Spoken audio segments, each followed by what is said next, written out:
I'm after just getting the file and flattening that edge a little bit there, because there's a lot of these very deep gouge marks all around. I've got most of them out, just them two. I'm not going to take them out because I'll have to file too much more.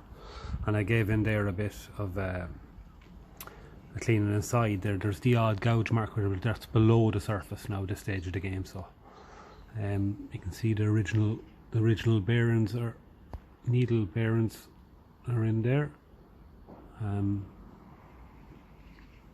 Just going to give them a wash with petrol and paraffin there. Harrington bearings. So this is the sealer that they had put in, and it's just not sealing at all. It's actually too wide.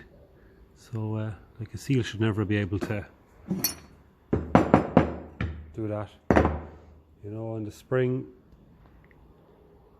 does have a spring in it that's still there. So this is just it's the wrong seal.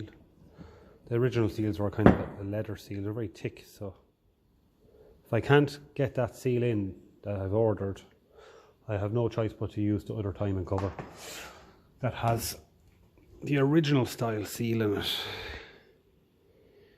They're very, very, very, very thick. So they are. They go in a good bit, and they seem to do their job. They have a rubber sealing lip and then a bit of leather as well. So it's not the end of the world if I have to use that. So this really seems to be becoming a bit of a series about governors and timing covers. So the timing cover is identical between the 20 TVO, the Ferguson 20 TVO, and the Ferguson 35 TVO. But when you look at this part of the governor rod, you can see there's differences.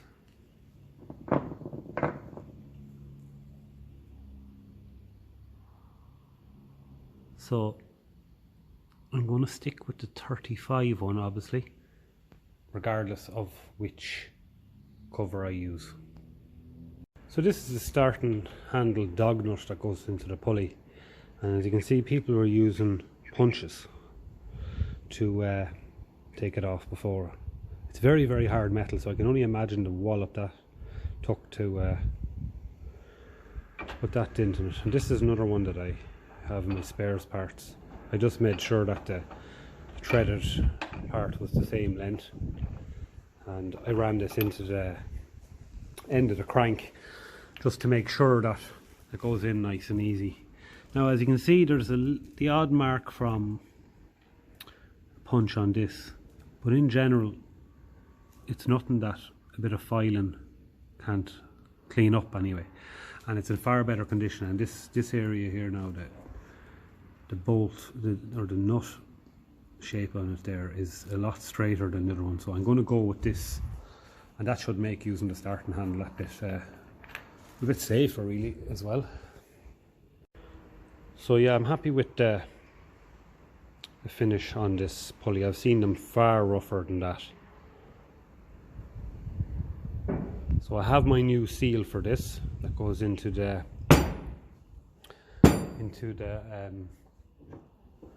timing cover. These are the old one. Actually not too bad, but I have a new one there.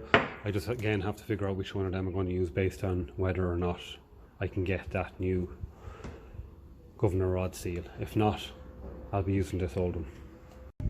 Another job I want to do is take a bit off the end of this exhaust silencer, because these splits are too high and are allowing exhaust fumes to come out, and that's blowing and it's making an awful racket. So for cutting it nice and straight, what I do is I put a Jubilee clip on and I just measure roughly all around and try and have it something similar. And I'm going to cut that off now and try fitting it and see how it looks. And what that Jubilee does is it keeps you guided for cutting, and then you can always give it a touch of a file in just to get it nice and straight. Now that's after lowering that split, and I should be able to then get a bit nice grip on it with that exhaust clamp. And if I need to take another bit more off it, there's no hassle at all, but at least it looks like it's fairly square on it there anyway.